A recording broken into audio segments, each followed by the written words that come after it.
Leo nimepata timu mbili zenye uwezo mkubwa wa kutoa over 2.5. Timu hizi kama mtakuwa nazo makini, basi mnaweza ukamake profit vizuri kabisa. Lakini kama utakuwa nazo makini, twende tukaziangalia wote kwa pamoja. Nitaingia kwenye app ambayo naitumia, ambayo ni hii hapa. Twende tukaziangalie wote kwa pamoja. Timu mbili ambazo zitakufanya uweze kujifunza jambo fulani katika uchambuzi wa timu. Sawa? Kwanza kabisa, kama wewe ni mgeni kwenye channel hii, basi mimi naomba uweze kusubscribe na kugusa alama ya kengele ili basi uwe wa kwanza kuweza kupata notification pindi nikipost video, utakuwa wa kwanza kuweza kuipata. Twende moja kwa moja kwenye point ya msingi.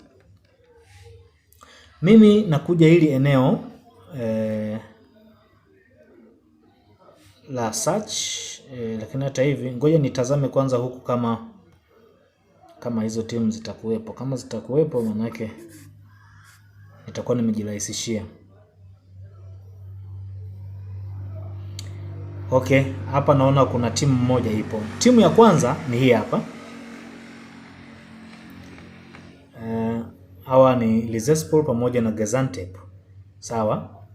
Hii timu ina uwezo mkubwa sana wa kuweza kutoa over 2.5 siku hii ya leo ambayo ni tarehe 13. Ina uwezo mkubwa sana.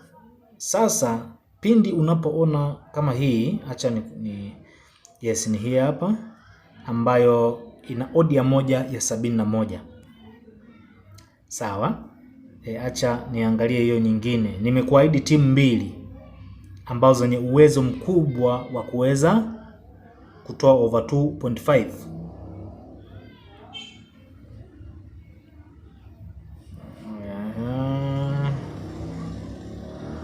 Yes, hapa ipo, kwa hiyo itabidi ni search.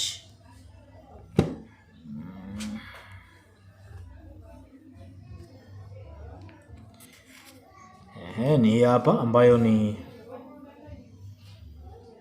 Sirius yuko na Hammarby. Sawa?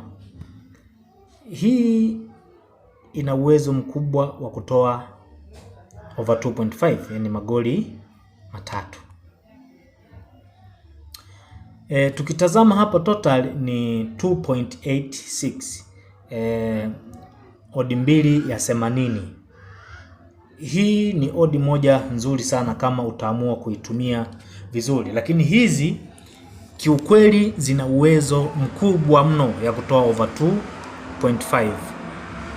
Kwa hiyo kama unahitaji siku ya leo odi 2, basi ndio hizi hapa ambazo nimekupatia, na hizi zitakusaidia sana. Huu ni uchambuzi makini ambao umefanyika, una possibility nzuri. Lakini pia usisahau kwamba hii ni prediction. Sawa? Hii ni prediction. Sio 100%. Haya ni maono, mtazamo, uchambuzi, kwa jina lingine tunasema analysis. Imefanyika analysis na kugundulika kwamba hizi timu ndizo zenye uwezo mkubwa wa kuweza kutoa matokeo ya over 2.5. Sasa acha mimi nifanye yangu hapa. Nifanye yangu. Yes, kama unavyoona hapa.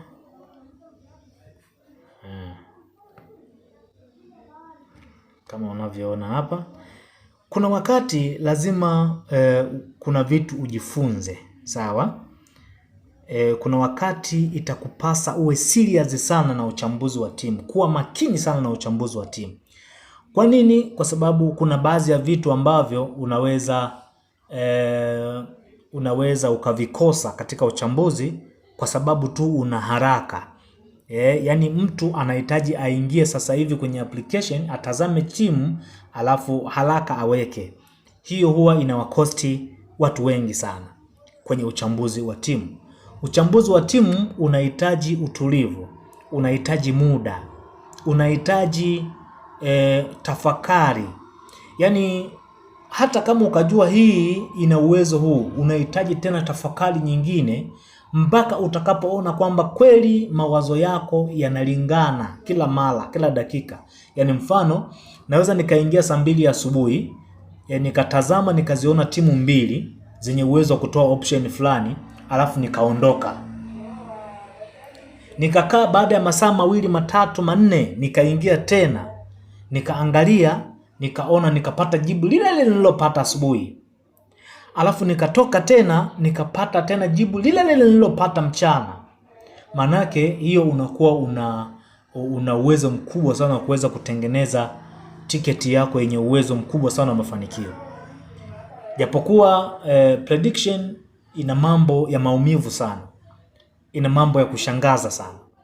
Uchambuzi wa hizi timu kuna wakati zinafanya mambo ya kushangaza sana. Haya yote yanatakiwa uyajenge kwenye mfumo wako wa akili. Yote haya yawepo kwenye ubongo wako, yawe yanazingatia vitu 3 muhimu. Kwanza, prediction. 2, mpira kudunda. 3, matokeo ya tofauti ninavyofikiri mimi.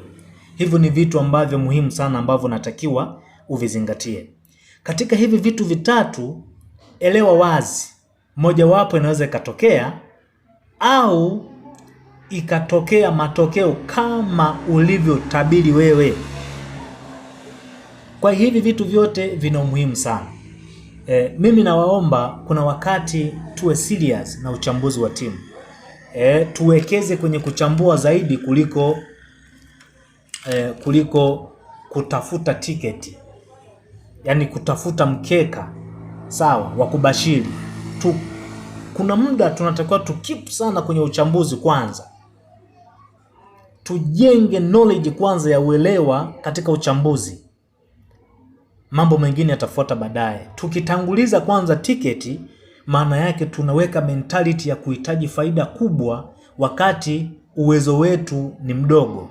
Hii inapelekea kuleta maumivu kila siku zinavyozidi kwenda na kufikia mahala kukata tamaa. Kwa nini unakata tamaa?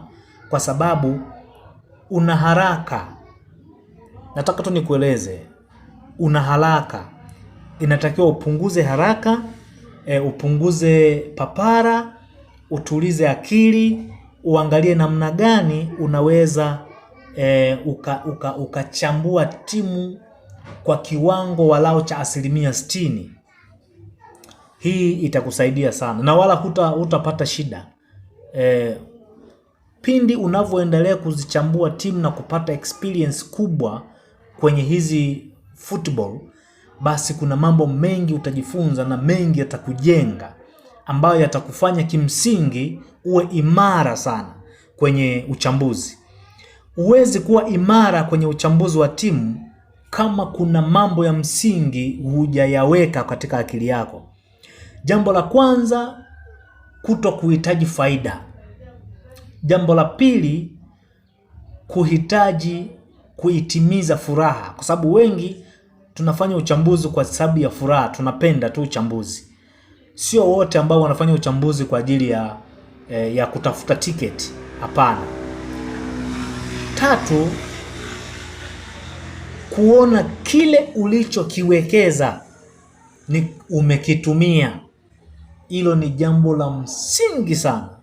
Kuona kile ambacho umekiwekeza sawasawa umekitumia. Hiyo ni jambo la msingi sana. Hiyo inaweza ikakupa wakati mzuri. Kwanza kabisa itakuondosha kwenye hasara. 2, itakuondosha kwenye majuto. 3, itaondosha motion ya wewe kupanic kama tiketi haijafanya vizuri. Kupanic inaondoa kwa sababu tayari mentality ya ubongo ilishajiandaa kwamba kuna mambo 3. Kuna sale, kuna kudraw, kuna kufungwa mtu. Kwa hiyo timu ile ambayo wewe umeifanyia uchambuzi na kuifanyia prediction yako, unafanya chaguzi yako lakini ukiwa kwenye ubongo umeshajenga mentality ya kwamba inaweza itoke au isitoke, au ikatoka majibu mengine tofauti na kabisa na vile nilivyokuwa nafikiri. Hivi vitu vinaweza vikakusaidia sana. Kwa hiyo mimi naomba lazima uwe makini katika uchambuzi wa timu zako. Guys, mimi nadhani hapo sina la zaidi, ila tu kama wewe utahitaji au utaona, sio kuhitaji, au utaona kwamba ushauri niliyokupa na haya mafundisho niliyokupa yanakusaidia, basi unaweza tu ukashare na kwa wengine, na waweze kupata hii knowledge, waweze kuelewa, waweze kuwa watulivu wanapokuwa wana uchambuzi wa mechi zao. Thank you so much.